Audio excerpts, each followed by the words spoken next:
नमस्कार. रोखोक आपलं स्वागत. मी डॉक्टर उदय निरगुडकर. आज जेव्हा मी तुमच्याशी बोलतोय त्यावेळेला माझ्यासमोर दोन प्रकारचे प्रेक्षक आहेत. एक म्हणजे शहरात राहणारा आणि दुसरा ग्रामीण भागात राहणारा.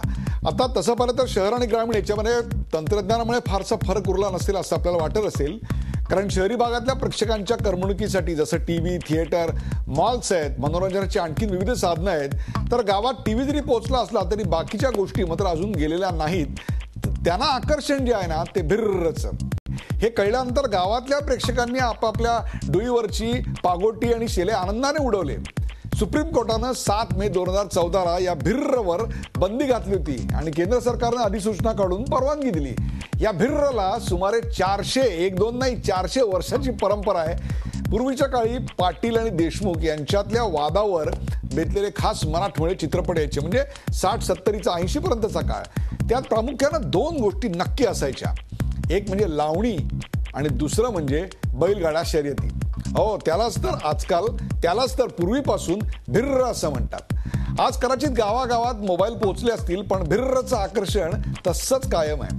कारण तो केवळ खेळ नाही, ती एक करमणूक नाही, त्यात फरार आहे, ईर्ष्या आहे, स्पर्धा आहे, जिंकणं आहे, त्याहीपेक्षा कोणाला तरी हरवणं देखील आहे. मानवांच्या मूलभूत भावभावनांची निगडीत असा हा खेळ आहे. आपला बैल शर्यतीत जिंकला तर मिशीवर ताव मारणारे एक दोन नाही तब्बल 15,000 नोंदणीकृत बैलगाडा मालक महाराष्ट्रात आहेत. सांस्कृतिक आणि धार्मिक महत्व असलेल्या या बैलगाडा शर्यतीमध्ये 1-2 नव्हे तर 3,000 कोटी रुपयांची उलाढाल होत असते. मात्र यामध्ये होणारा बैलांचा छळ आणि त्यांचे होणारे हाल हे देखील प्राणीप्रेमींसाठी अत्यंत महत्वाचा मुद्दा आहे. मग असं असताना भिर्रला सरकारनं परवानगी का बरं दिली? त्यावरून आता महाराष्ट्रात राजकीय भिर्र सुरू झाले. आपल्यामुळेच भिर्रला परवानगी मिळाली असा दावा आता सगळेच जण करतायत आणि श्रेय लाटण्यासाठी राजकारण्यांची भिर्र स्पर्धा सुरू झाली नाही तरच नवल. बैलगाड्या शर्यतीवरील बंदी उठवल्यानं आता काही सवाल उपस्थित होत आहेत. घोड्यांच्या शर्यतीला जर परवानगी देता, मग बैलगाड्या शर्यतीला का नको? आपल्या घरच्या माणसासारखी जित्राबाची काळजी घेणारे शेतकरी खरंच बैलांचे हाल करत असतील का? निसर्गानं बैलाची निर्मिती नेमकी कशासाठी केली आहे? बैल पळवण्यासाठी की शेतात राबवण्यासाठी? बैलगाडा शर्यतीला परवानगी मिळाल्यानं नेमके काय परिणाम होणार आहेत आणि परवानगी मिळण्याचं श्रेय नेमकं कुणाचं? यासारख्या असंख्य प्रश्नांचा वेध घेऊयात आजच्या खास रोखोक कार्यक्रमात. पुन्हा भिर्र.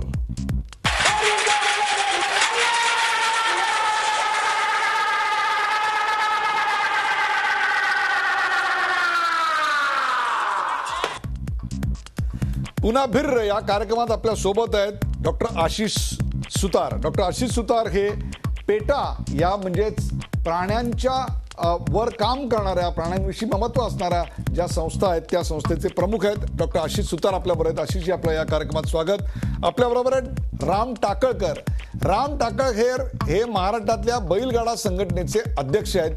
तेही आपल्याबरोबर आहेत. शिवाजीराव आढळराव पाटील, शिवसेनेचे नेते शिवाजीराव आढळराव पाटील आणि खासदार शिवाजीराव आढळराव पाटील, आणि अमर साबळे हे भारतीय जनता पक्षाचे खासदार, पिंपरी चिंचवडचे खासदार, तेही आपल्याबरोबर या कार्यक्रमात आहेत. आणि राम टाकळकर काही क्षणात या कार्यक्रमात सहभागी होतील. या भिर्रचा जो सर्वात पहिला मुद्दा आपण चर्चेला घेतोय तो आपण आपल्या पडद्यावर पाहू शकता, आणि तो मुद्दा आहे बैलगाडा शर्यतीला परवानगी मिळाल्याचे परिणाम काय होणार? बैलगाडा शर्यतीला परवानगी मिळाल्याचे परिणाम काय होणार? आपण थेट जाऊया सुतार यांच्याकडे. डॉक्टर सुतार, सुप्रीम कोर्टाची बंदी असताना त्या नियमात बदल करून एक प्रकारे सरकारनं परवानगी दिली. सर्वप्रथम या निर्णयावर आपलं मत आणि याचे परिणाम काय होतील असं वाटतं आपल्याला? पेटा संस्थेतर्फे आम्ही हा निर्णय दुर्दैवी मानतो. कारण हा बैलांसाठी ह्या जेवढ्या शर्यती आहेत, म्हणजे ॲक्च्युली 11 जुलै 2011 मध्ये पर्यावरण मंत्रालयाने एक अध्यादेश काढला होता आणि त्याच्यामध्ये बैलांची त्याच्यामध्ये त्यांनी तो प्राणी ॲड केला होता. त्याच्यामध्ये माकड झालं, अस्वल झालं, वाघ, सिंह होते, अशा प्राण्यांबरोबर बैलांनी त्यांना टाकण्यात आलं. त्याच्या अगोदरची हिस्ट्री ही आहे की ह्या सगळ्या शर्यतीमध्ये जी गव्हर्नमेंट ऑफ इंडियाने जी इन्स्पेक्शन केले होते या शर्यतींचे, म्हणजे जलीकट्टू असू दे तामिळनाडू, जलीकट्टू म्हणजे तमिळ प्रेक्षकांच्या माहितीसाठी किंवा अनेक प्रेक्षक जे शहरी भागातले आहेत त्यांच्यासाठी किंवा ग्रामीण भागातल्या प्रेक्षकांनाही कदाचित माहीत नसेल तर बैलगाड्यांच्या शर्यतीला तमिळनाडू किंवा दक्षिणेमध्ये जलीकुट्टी असं म्हणतात आणि हा अत्यंत लोकप्रिय प्रकार आहे. किंबहुना त्या प्रकाराला जर परमिशन मिळाली नाही तर मी दिल्लीत येऊन ठाण मांडून बसेन असं मुख्यमंत्री जयललिता म्हणाल्या होत्या. बरं, तर ह्या जेव्हा इन्स्पेक्शन ह्या शर्यतींचं झालं त्याच्यामध्ये ह्या बैलांवर अतिशय त्यांना क्रूरतेने वागणूक मिळते किंवा कळत नकळत यांच्यावर अत्याचार होतात. हा रिपोर्ट पर्यावरण मंत्रालयाला सबमिट करण्यात आला आणि हे जे अध्यादेश काल जो शासनाने 7 जानेवारीला इश्यू केला आहे त्याच्यामध्ये 2011च्या ज्या गॅझेट नोटिफिकेशन त्याच्यात बदल करता येत नाही असं सुप्रीम कोर्टाने 2014 मध्ये सांगितलंय. आणि जर तुम्हाला बदल करायचा असेल तर animal welfare board of India जी गव्हर्नमेंट ऑफ इंडिया जी पर्यावरण मंत्रालयाचीच एक बॉडी आहे त्यांची परमिशन तुम्हाला घ्यावं लागेल. ती न घेता सडनली म्हणजे अचानक पर्यावरण मंत्रालयाने हा निर्णय अध्यादेश जारी केलेला आहे. म्हणजेच एक प्रकारे हा निर्णय कोणत्याही प्रकारच्या परिणामांचा विचार न करता किंवा संबंधित अशा संघटनांना विश्वासात न घेता घेण्यात आलेला आहे. नक्कीच. म्हणजेच एक प्रकारे सुप्रीम कोर्टाच्या निर्णयाचं काहीसं उल्लंघनच झालेलं आहे असं म्हणायला हवं. हो, नक्कीच उल्लंघन झालेलं आहे आणि ह्या निर्णयाच्या विरुद्ध पेटा ही सुप्रीम कोर्टात जाणार आहे. अमर साबळे, आपल्या पक्षाचं केंद्रात सरकार आहे. आघाडी पक्षाचं सरकार असताना त्यावेळेला असा निर्णय घेण्यात आला होता आणि त्याला पार्श्वभूमी होती ती बैलांचे होणारे हाल लक्षात घेता अशा प्रकारच्या शर्यतींवर बंदी घालण्यात आली होती, त्यांना परवानगी देण्यात येत नव्हती. परंतु आपण सुप्रीम कोर्टाच्या निर्णयाची पूर्णपणे अंमलबजावणी न करता त्याच्यातल्या जे काही निर्देश दिलेले होते त्या निर्देशाचं पालन न करता संघटनांना विश्वासात न घेता आपण एक प्रकारे सुप्रीम कोर्टाच्या निर्णयाचं उल्लंघन करून हा निर्णय घेतलात. एवढं कारण काय होतं हा निर्णय घ्यायचा?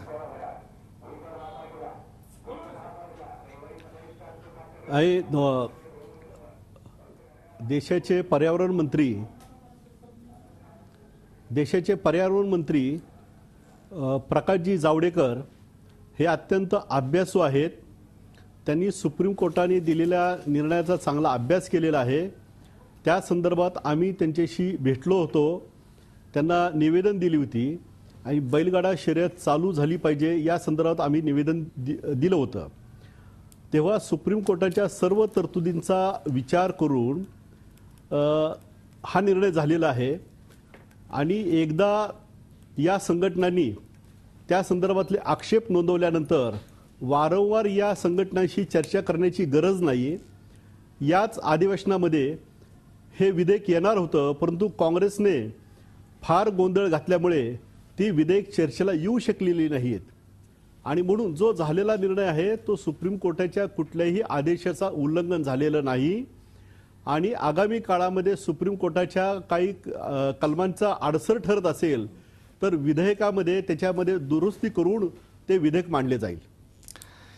शिवाजीराव, मला आठवतं शिवाजीराव, आपण एक माझी माहिती जर बरोबर असेल तर आपण याच्याकरता काही आंदोलनं केली होती. राजू शेट्टींच्या बरोबर काही बैलगाड्यांचा मोर्चा देखील निघाला होता. माझी माहिती खरी आहे की आपण हा प्रश्न गेल्या अनेक वर्ष लावून धरला होता.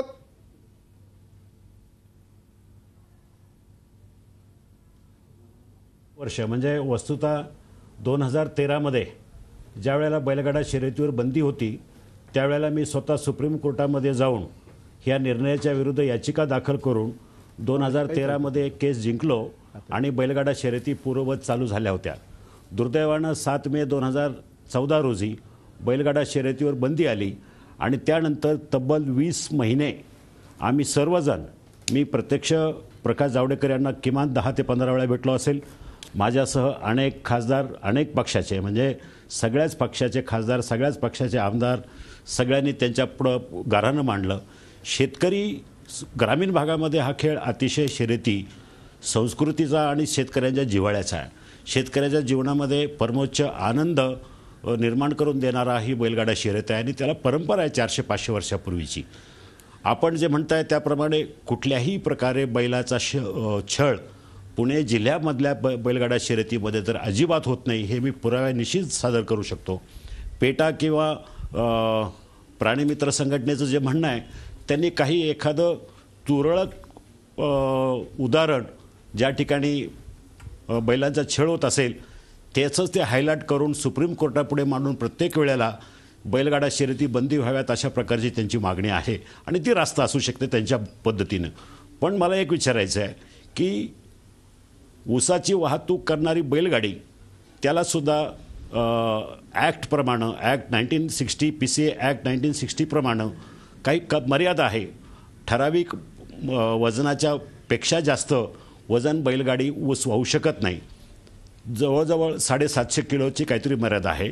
परंतु आज वस्तुती जर पाहिली तर 2000-2500 किलो म्हणजे 2 टन 3 टन ऊस वाहतूक होते आणि तीसुद्धा जवळजवळ 5 किलोमीटर 10 किलोमीटर लांबीपर्यंत होते. त्यावेळेला हे फ्रेंड्स फॉर ॲनिमल कुठं असतात हे मला कळत नाहीत. आमच्या बैलगाड्याच्या शर्यती पुणे जिल्ह्यामधल्या फक्त 15 ते 16 सेकंदापुरत्याच मर्यादित आहेत.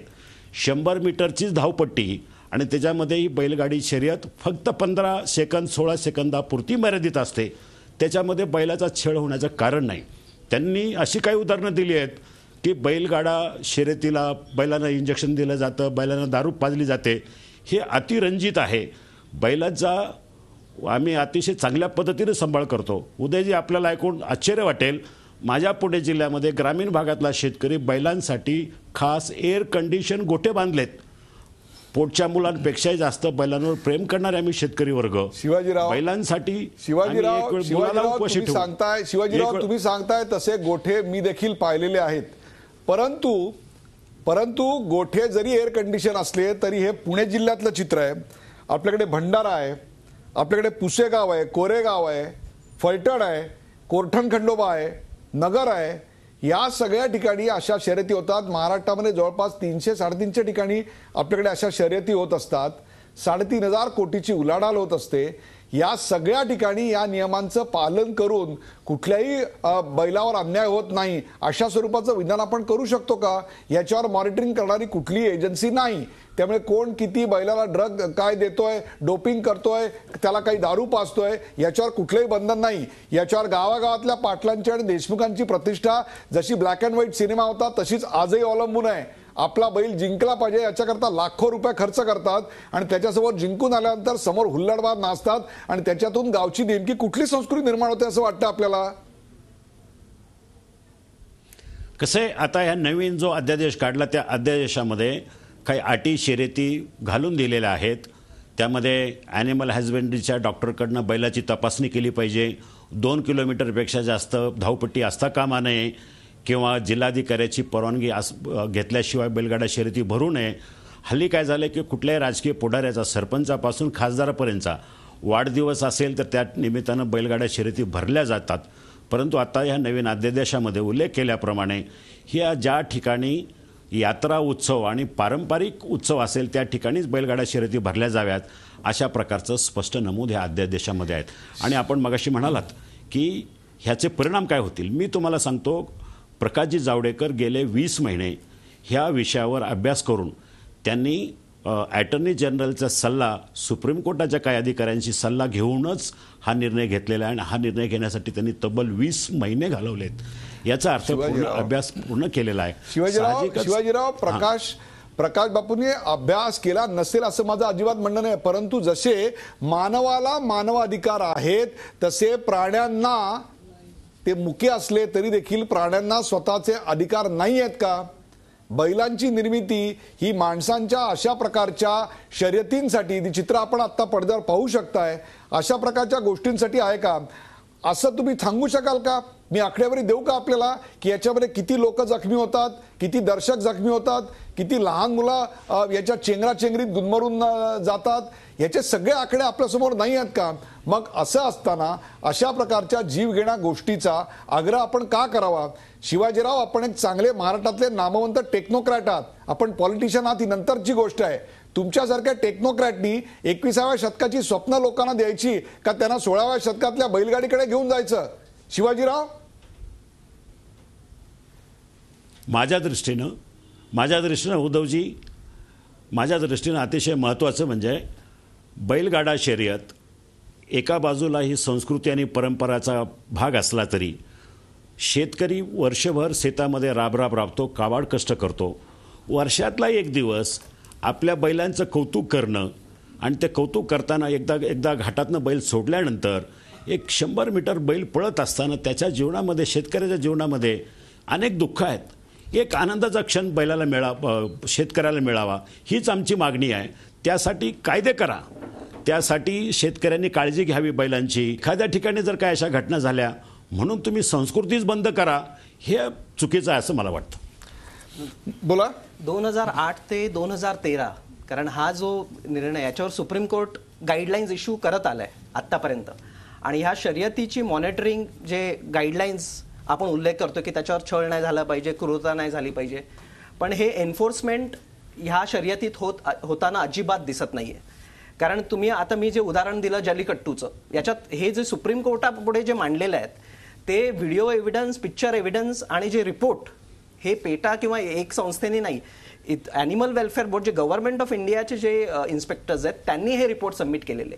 आणि त्याच्यामध्ये क्लिअरली त्या रिपोर्टमध्ये दिसून आलेलं आहे की तुम्ही त्या बैलांना जेव्हा शर्यतीच्या अगोदर त्या एका रूममध्ये ठेवतात, त्याच्यामध्ये त्याला अल्कोहोल किंवा असे सबस्टन्स पाजून त्याला शर्यतीसाठी उत्तेजित केलं जातं. आता शर्यतीत महाराष्ट्रात 2013 मध्ये हे एक रिपोर्ट आला होता. त्याच्यामध्ये सांगितलं की तुम्ही जे शर्यतीत सुरुवात करताना बैलाला पळण्यासाठी, कारण सुप्रीम कोर्टाने पण याची दखल घेतली की जरी हा बैल असला तरी त्याची जी अनॉटॉमिकल शरीर रचना आहे ती एकदम अशी धावत सुटण्यासाठी सरळ ती नाहीये.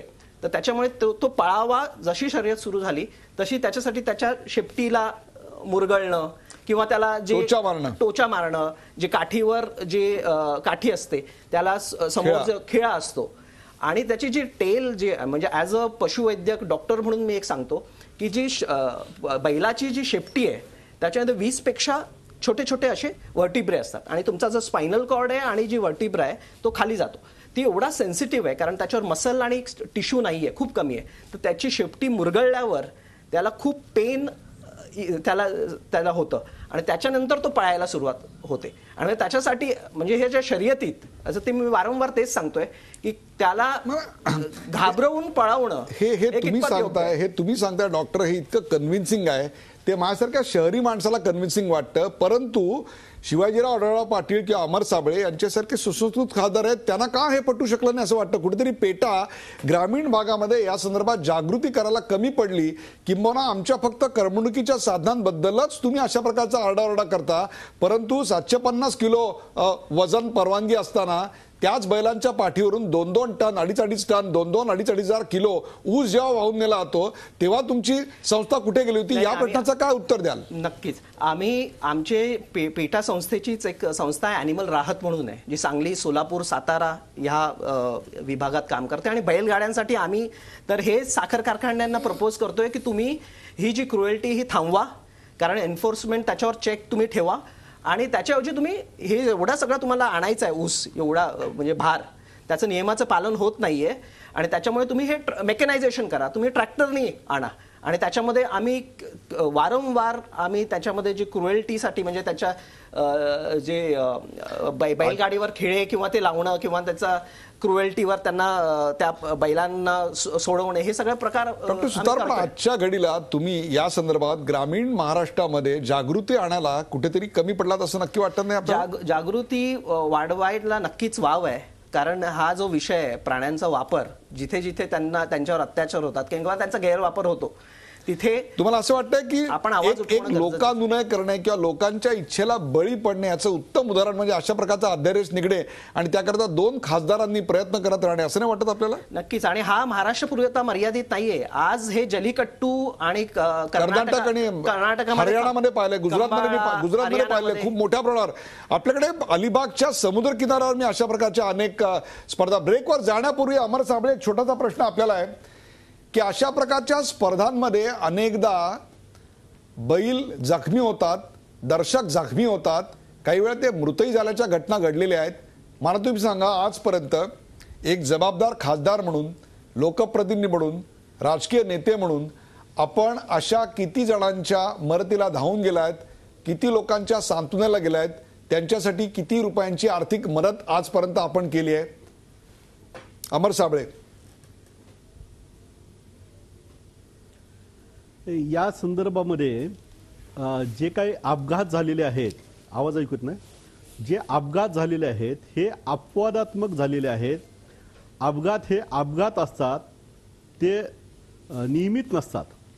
त्यामुळे अशा अपघातांचा आपण असा विचार करून एकदम संपूर्ण त्या बैलगाडा शर्यतीवर बंदी आणणं अमर आणि अमर त्याचा साबळे विचार करणं हे गैर आहे. अमर साबळे, माझा तो प्रश्न नाहीये. 2008 ते अमर साबळे, माझा 2008 ते 2014 मध्ये 2010 ते 2014 पर्यंत 1100 लोकांना इजा झाल्यात आणि 17 मृत्युमुखी लोक पडली आहेत बैलाच्या शर्यतीमध्ये अक्रॉस इंडिया. आपल्याला याची कल्पना आहे का अमरजी, इतक्या प्रचंड मोठ्या प्रमाणावर बळी पडलेले आहेत आणि जखमी झालेले आहेत? शिवाजीराव आढळरावांना याविषयी बोलायचं आहे, पण एका ब्रेक नंतर आपण ती संधी घेऊया. कुठे जाऊ नका, पाहत राहा झी24 चा. आपण पाहताय पुन्हा भिर्र.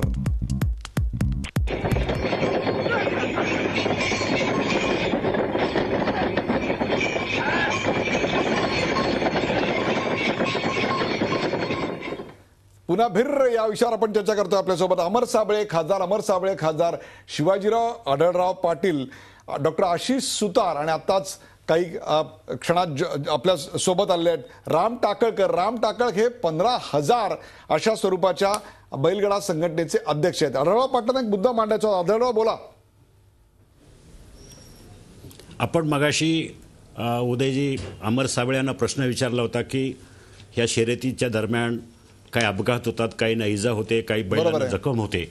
मला आपल्याला सांगायचं ह्यासाठी मी माझ्या मतदारसंघामध्ये पुणे जिल्ह्यामध्ये बैलगाडा विमा कंपनी चालू केली आणि गेल्या 8 वर्षापासून, आज नाही तर गेल्या 8-10 वर्षापासून एखाद्या ठिकाणी बैलाला इजा झाली तर त्या शेतकऱ्याला आणि बैलाचे उपचारासाठी आम्ही मदत करतो असतो आणि हजारो लाखो रुपयाची मदत आतापर्यंत आम्ही ह्या शर्यतीच्या दरम्यान ज्यांना अपघात झाला त्याचं हॉस्पिटलचा खर्च, डॉक्टरचा खर्च आणि इतर खर्चासाठी आम्ही त्यांना मदत करत असतो. तोच तर खरा प्रश्न आहे की शिवाजीराव खेड्यांचा लँडस्केप बदलतोय, पीक घेण्याच्या पद्धती बदलत आहेत, जीवनशैली बदलत आहेत. खेड्यापाड्यातली मुलं आज शहरातल्या मुलांनी इतकी स्मार्ट होत चालली आहेत. असं असताना खेड्यापाड्यांना आपण 21व्या शतकात घेऊन जायचं का 16व्या शतकातल्या अशा करमणुकीच्या साधनात त्यांना अडकवून ठेवायचं? किमान तुमच्यासारख्या टेक्नोक्रॅट माणसांनी तरी याचा विचार नको करायला?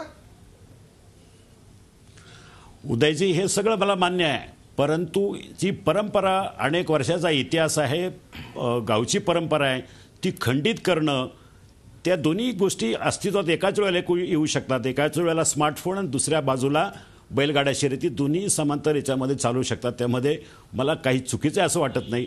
आणि जर शेतकऱ्याच्या जीवनामध्ये आनंद निर्माण होत असेल, काबाड कष्ट करणारा शेतकरी त्यातून काही क्षण आनंदाचे जर घालवत असेल तर त्यात काय गैर आहे? आपण बरोबर आहे. राम टाकळकर आपल्याबरोबर आहेत. राम टाकळकर हे 15,000 बैलगाडा मालक संघटनेचे प्रमुख आहेत. राम टाकळकर, शहरातल्या प्रेक्षकांसाठी म्हणून नेमकं या प्रश्नाचं उत्तर द्या की गावातली लोक अशा प्रकारच्या स्पर्धा का भरवतात आणि त्याला गर्दी का करतात असं वाटतं आपल्याला? राजकीय नेत्यांच्या वाढदिवसाला दुसरं काहीच करता येत नाही का बैलगाडा शर्यतीशिवाय?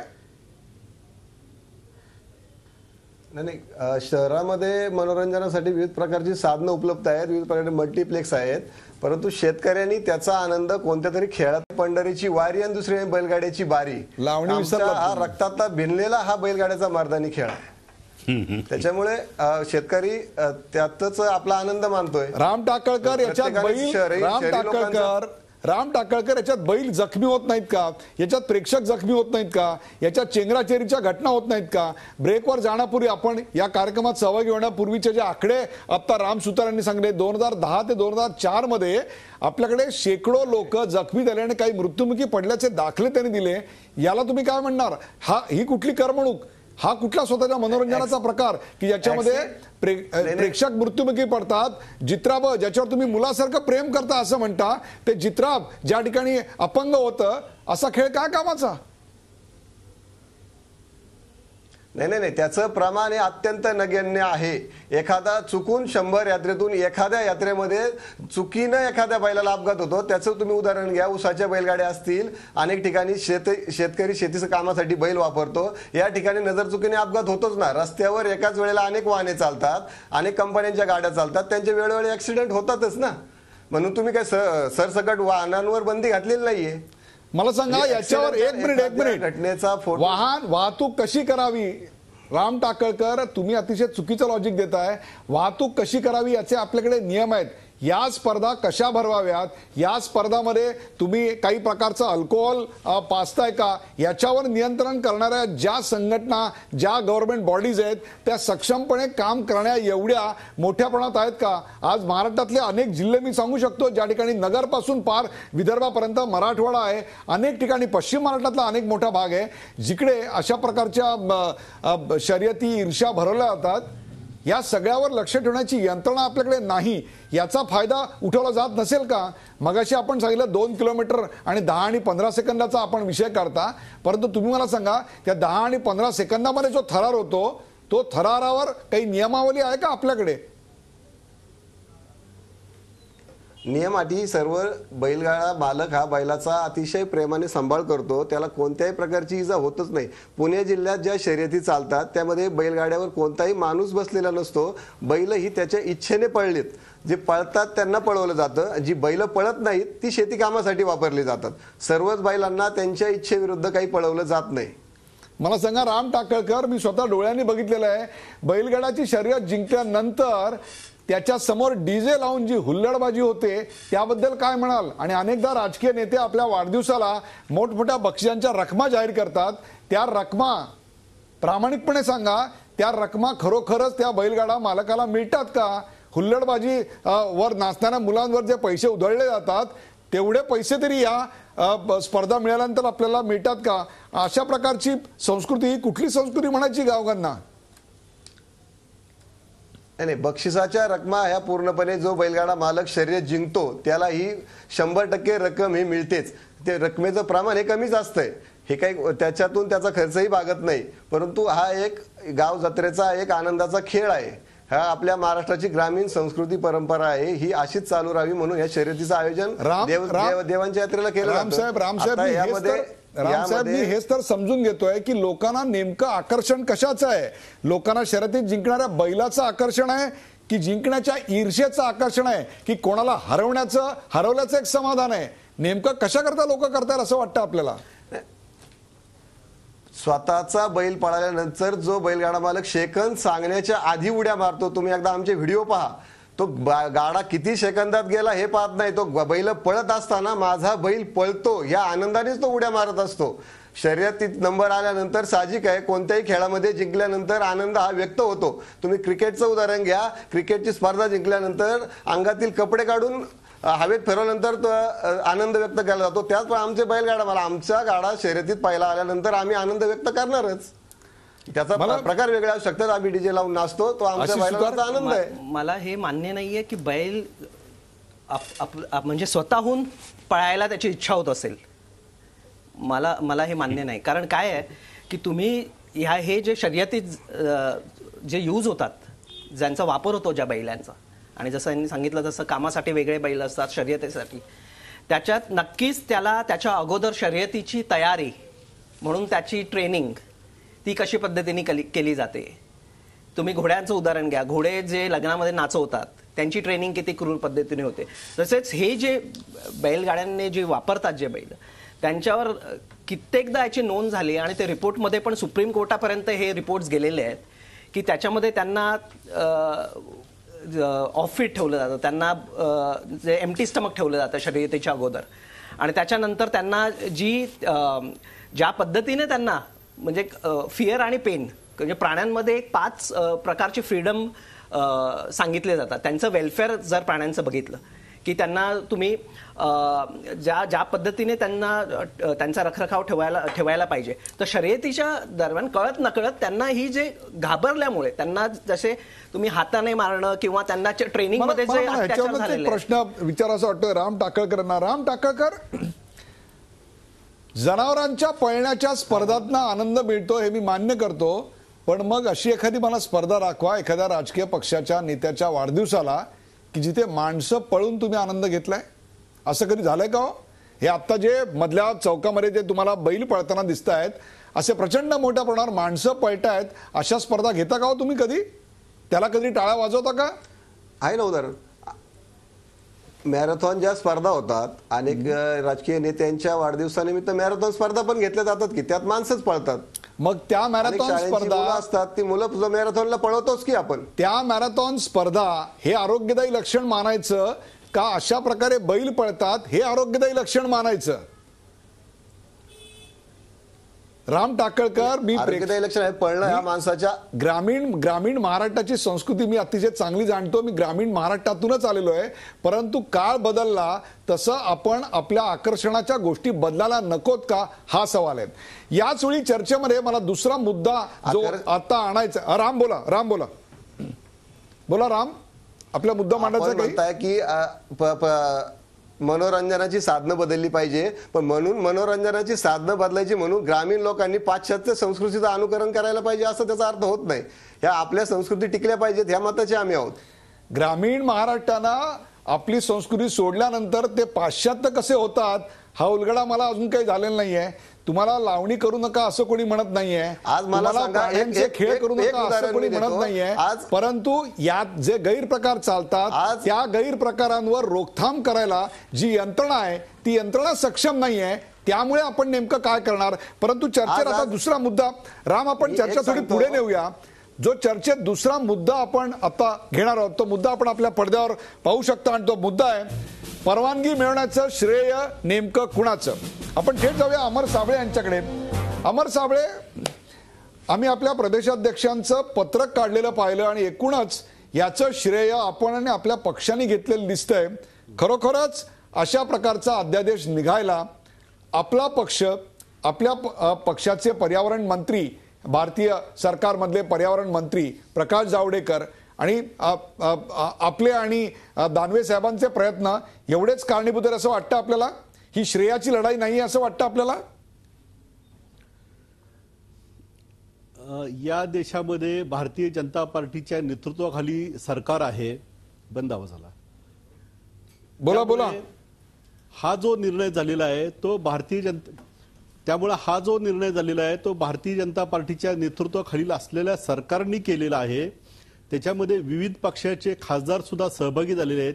त्यांनी त्यांच्या लोकभावनांचा आदर करून आदरणीय पर्यावरण मंत्री आपले प्रकाशजी जावडेकर यांना भेटलेले आहेत. त्यामुळे सर्वांचा सहभाग आहे हे सत्य आहे. परंतु निर्णय घेतलाय तो भारतीय जनता पार्टी गठबंधनच्या सरकारने घेतलेला आहे. त्यामुळे हे सर्व श्रेय भारतीय जनता पार्टी आणि गठबंधन सरकारमध्ये सहभागी असणाऱ्या सर्व पक्षीय आमदार खासदारांचा आहे असं मी मानतो. म्हणजे अमर साबळे, जेवढं श्रेय तुमचं आहे तेवढंच ते शिवाजीराव आढळराव पाटील यांचं आहे हे देखील आपण आज महाराष्ट्राला जाहीर कराल? हो हो हो मान्य करतो. एक गोष्ट सांगा, शिवाजीराव आढळराव पाटलांनी या संदर्भात शिवाजीराव आढळराव पाटलांनी या संदर्भामध्ये खूप काम केलेलं आहे. शिवाजीराव आढळराव पाटलांनी या संदर्भामध्ये खूप मेहनत घेतलेली आहे हे मला माहिती आहे आणि म्हणून त्यांचं सुद्धा श्रेय त्यामध्ये आहे हे निश्चित आहे. शिवाजीराव पाटील 3,000 कोटीची उलाढाल महाराष्ट्रात अशा प्रकारच्या या भिर्रवर होते, परंतु त्याच्यावर कुठल्याही प्रकारची आता शिवाजीराव कुठल्याही प्रकारचा कर गोळा केला जात नाही. याच्याबद्दल शिवाजीराव काय म्हणाल? हे बघा, याच्यामध्ये कर घेण्याचा काही प्रश्नच येत नाही. गाव जत्रा असते, एखाद्या गावामध्ये एका दिवसासाठी बैलगाडा शर्यती आणि यात्रा, त्याच्यामध्ये टपरी लावणारे, ऊसाचं गुऱ्हाळ लावणारे किंवा काही छोटे छोटे दुकान लावणारे याच्यात कर प्रणाली घेण्याचा त्या ग्रामपंचायतीमध्ये ज्या दिवशी ते टपऱ्या टाकून बसतात त्यावेळेला ते घेतात. त्याच्यामुळे ही उलाढाल काय असा बिझनेस म्हणून पाहिलं जात नाही. बक्षिसं शेतकऱ्यांना जी मिळतात ही बक्षिसासाठी शर्यती आहे असं नाही. म्हणजे लाख 2-2 लाखाची बक्षीस असू शकतात, परंतु त्याच्याहीपेक्षा 15 लाखाचा 20 लाखाचा बैल पाळणारे शेतकरी आहेत. त्यामुळं बक्षिसासाठी ह्या शर्यती किंवा पैशासाठी शर्यती असा त्याचा अर्थ नाही. मी तुम्हाला पुन्हा सांगतोय की शेतकऱ्याला त्याच्या जीवनामध्ये आनंद मिळावा. शेतकरी हा नेहमी अडचणीत असतो, त्याला एक क्षण आनंद मिळावा म्हणून ह्या शर्यती भरवल्या जातात. आपला दुसरा जो प्रश्न होता की यंत्रणा नाही, माझं तर म्हणणं आहे की ठीक आहे, काही ठिकाणी बैलांचा छळ होत असेल महाराष्ट्राच्या काही भागामध्ये किंवा इतर राज्यांमध्ये, याचा अर्थ की सगळं सरसट ठिकाणी बैलगाडा शर्यतीच बंद व्हाव्यात हे सुद्धा चुकीचं आहे. तुम्हाला कायदे कानून त्याप्रमाणे त्याचे नियम अटी तशा घालून द्या. आणि माझी शेतकऱ्यांना पण विनंती आहे की महाराष्ट्रातल्या तमाम शेतकऱ्यांना विनंती आहे की बैलगाडा शर्यतीमध्ये कुणाला इजा होणार नाही, बैलांना मारहाण होणार नाही, अशा प्रकारे आपण वर्तणूक केली पाहिजे. मगाशी डॉक्टर सुतार यांनी सांगितल्याप्रमाणे बैलांना अजिबात उपाशी ठेवलं जात नाहीत. मी तर सांगतो आमच्याकडं ड्रायफ्रूट दिलं जातं बैलांना. त्याच्या व्यतिरिक्त बैलांना कुठल्याही प्रकारचं मद्य दारू पाजली जात नाही. ही अतिशय धादांत खोटी गोष्ट आहे. बैलांना शेपटीला पिरगळणं वगैरे हे प्रकार, मानवी प्रकार माझ्या पुणे जिल्ह्यामध्ये तर नक्कीच नाही आहे. तर काही ठिकाणी होत असेल तर त्यांच्यावर कारवाई करा. PCA ऍक्ट 1960 प्रमाणे तशी कायद्यामध्ये तरतूद आहे. शिवाजीराव, पुण्यामध्ये आपल्या अखत्यारीतल्या भागामध्ये असं होत नसेल, परंतु महाराष्ट्रातल्या इतर भागात होतं असा त्यांनी स्पष्ट दावा केला आहे. सवाल तो नाहीये. आता तुम्हाला दोघा खासदारांना मला एक विचारायचं आहे, जर होत असेल, हा बोला, पण त्याची यंत्रणा नाहीये ना त्यांना पकडण्याची, त्यांच्यावर नियंत्रण ठेवण्याची यंत्रणा नाहीये. तसं नसताना हा बदल केला गेला, हा सवाल आहे आमचा. हा सवाल आहे. मला त्याच्या पलीकडे जाऊन या कार्यक्रमाचा शेवट करताना तुम्हाला दोघा खासदारांना एक याचं एक ग्लोबल चित्र तुमच्या समोर उभं करायचं आहे. शिवाजीराव, आपण पहिले उत्तर द्या, नंतर आपण अमर साबळे यांच्याकडे जाऊया. स्पेनमध्ये आपण बुल फाईट पाहिली असेल. स्पेनमध्ये बुल फाईटवर देखील अशाच प्रकारची चर्चा जी आता आपली इकडे चाललेली आहे, तशीच तिथल्या टेलिव्हिजनवर पण अशाच चर्चा वारंवार झाल्या की बुल फाईट, ज्याची चित्र आता आपण आपल्या टेलिव्हिजनवर पाहू शकता, खूप मोठ्या प्रमाणावर तिकडे थरार असतो आणि त्याहीपेक्षा सुद्धा जखमा होत असतात, माणसं मृत्युमुखी पडत असतात. परंतु त्यांनी तो खेळ सुरक्षित करत, त्याची नियमावली बनवत, त्याला एक आंतरराष्ट्रीय गेमचं स्वरूप दिलं. आज तिकडे बुल फाईट्स बघायला स्पेनमध्ये जगभरातून प्रेक्षक येत असतात. त्याला एक तरी स्टेडियम्स बांधलेली आहेत. आपल्यासारखे दोन खासदार आहेत तिकडे की जे या खेळावर प्रेम करतायत, किंवा हा अशा प्रकारच्या शर्यती यावा म्हणून तुम्ही एवढे प्रयत्न केलेत. मग बुल फाईट सारखा त्याला दर्जा किंवा त्या स्केलवर न्यायला आपल्याला कोणी अडवलं होतं? ते विजन आपलं का असू शकत नाही? पहिल्यांदा शिवाजीराव आणि मग अमर साबळे. शिवाजीराव, सुरक्षितेच्या दृष्टीनं आम्ही माझ्या मतदारसंघामध्ये मी बऱ्याचशा ठिकाणी असे घाट उभे केलेले आहेत, घाटाची उभारणी केलेली आहे बैलगाडा घाटांची, की जेणेकरून अपघात होत नाहीत, बैलांची सुरक्षा आणि मनुष्य प्राण्यांची सुद्धा सुरक्षा होते. राहिला दुसरा प्रश्न नियमावली किंवा अपुरं मनुष्यबळ, तर माझं तर म्हणणं आहे की ज्या ठिकाणी प्रमुख यात्रा होतात त्या ठिकाणी तालुका स्तरावरील अधिकाऱ्यांनी त्याचं जर मॉनिटरिंग केलं. सरकारनं काय झालं, गेल्या वेळेला 2013मध्ये आम्ही सुप्रीम कोर्टामध्ये केस जिंकलो, त्यावेळेला नियमावली घालून दिली होती. त्या नियमावलीचा नंतर कुठल्याही प्रकारे अंमलबजावणी करण्यात आली नाही. कुठल्याही सरकारी अधिकाऱ्यांनी शेतकऱ्यांनी त्याच्याकडं डुंकूनसुद्धा पाहिलं नाही. असं होता कामा नये. त्याच्यामध्ये लिमिटमध्ये आपण कायद्याची पालन करून त्या नियमाचं पालन केलं पाहिजे. त्यासाठी शेतकऱ्यांनी सुद्धा तेवढी काळजी घेतली पाहिजे आणि सरकारी अधिकाऱ्यांनी सुद्धा तेवढी यंत्रणा पुरवली पाहिजे. खरं म्हणजे हे शेतकऱ्याच्या जीवनातला खेळ आहे. जे जल्लीकट्टू, खरं म्हणजे मगाशी तुम्ही म्हणता ते बरोबर आहे, जयललितांनी आणि त्यांच्या सगळ्या खासदारांनी याच्यासाठी भरमसाठ प्रयत्न केलेले आहेत. खरं म्हणजे आज त्यांचं जानेवारी 14मध्ये पोंगल हा सणासाठी ही शर्यत चालू झालेली आहे इतक्या घाईने, आणि अजून वेळ लागला असता. अमर साबळे, याला ग्लोबल कसं करणार? अमर साबळे, तुम्ही आता दृश्य टीव्हीवर तुमच्या समोर जर टीव्ही असेल तर स्पेननी याच्यामधनं करोडो रुपयाचं परकीय चलन कमावलं. जर आता अशा प्रकारच्या गोष्टी आपल्याकडे होणारच असतील आणि ग्रामीण महाराष्ट्राला आपण त्याच गोष्टीत रमवणार असू तर साबळे, हा आपल्याला हे करता येईल. तुम्ही सुचवलेला मुद्दा अत्यंत चांगला आहे. मी निघूत आता. महाराष्ट्राच्या ग्रामीण भागामध्ये, देशाच्या ग्रामीण भागामध्ये जो या पूर्व परंपरेने चालत आलेला हा जो बैलगाडा शर्यतीचा प्रकार आहे तो ग्लोबल करता येईल. त्याच्यासाठी अपघात कमी करण्यासाठी नियमावली करणं आणि जगामध्ये तो ग्लोबल होण्यासाठी काही प्रयत्न करता येतील. मुद्दा चांगला आहे आणि त्या दृष्टिकोनातून देशामध्ये भारतीय जनता पार्टीचं सरकार असल्यामुळे त्या संदर्भामध्ये एक हाय पॉवर कमिटी नेमली जावी. त्यांनी त्याचा अभ्यास करावा. नियमावलीचा अभ्यास करावा आणि ती ग्लोबल करण्यासाठी आपल्याला कसा प्रयत्न करता येईल हा तुम्ही जो मुद्दा सुचवलेला आहे तो आदरणीय पर्यावरण मंत्री आणि देशाचे पंतप्रधान यांच्या कानी घालून त्या संदर्भामध्ये लवकरच एक पर्यावरण मंत्री आणि हाय पॉवर कमिटी नेमावी यासाठी आम्ही आग्रह धरणार आहोत. मला एक सांगावं असं वाटतं याच्यामध्ये की जे बाहेरचे देश आहेत म्हणजे ग्लोबल हा विषय सुरू आहे म्हणून स्पेनमध्ये कॅटलोना म्हणून एक सिटी आहे त्यांनी बुल फाईट मध्ये हे जखमा होऊन त्याच्याकरताच प्रसिद्ध आहे. हा तर कॅटलोनियामध्ये हे बुल फाईट्सवर त्यांनी निर्बंध आणलेत. कोलंबिया आहे, पोर्तुगाल आहे, इक्वेडर आहे या देशांनी बुल फाईट्सवर कम्प्लिटली बंदी आणलेली आहे आणि त्या हिशोबाने म्हणजे त्या परिस्थितीत भारताकडे लोक बघतात की हा प्राण्यांसाठी एवढे चांगले कायदे आहेत आणि आपल्या कॉन्स्टिट्यूशनमध्ये पण 51A Gचं जे आर्टिकल आहे त्याच्यामध्ये की आपण प्राण्यांना प्रेमाने वागणूक दिली पाहिजे आणि देतो आणि त्याच्यामध्ये मला हा विषय मांडायचा की आपण परत मागे चाललोय. हा जे इतर जे विषय आहेत त्याच्यामध्ये आपण सरकारनं पुन्हा बैलगाडा शर्यतींना परवानगी दिली परंतु शर्यतीला परवानगी आहे, जनावरांच्या छळाला परवानगी दिलेली नाही. शर्यती भरवण्याचा त्यातून स्वतःची करमणूक आणि खेळ करून घेण्याचा अधिकार प्रत्येकाला जरूर आहे मात्र त्यातून जनावरांचा छळ करण्याचा परवाना मिळालेला नाही हे सगळ्यांनी लक्षात ठेवणं अत्यंत गरजेचं आहे. आखाती देशामध्ये उंटांच्या शर्यतीत लहान मुलांचा जसा वापर केला जातो तसं क्रौर्य बैलगाडा शर्यतीत आम्हाला पाहायला मिळू नये एवढंच माझं म्हणणं आहे. स्पेनमध्ये बुल फाईट पाहण्यासाठी जगभरातले लोक येतात, पर्यटनाला त्यातून चालना मिळते.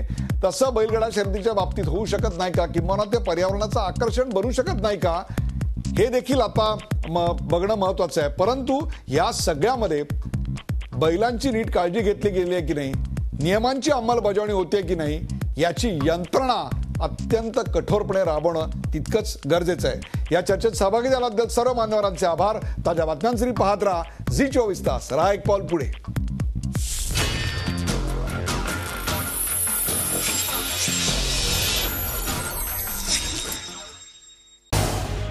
झी 24 तास रहा एक पाऊल पुढे.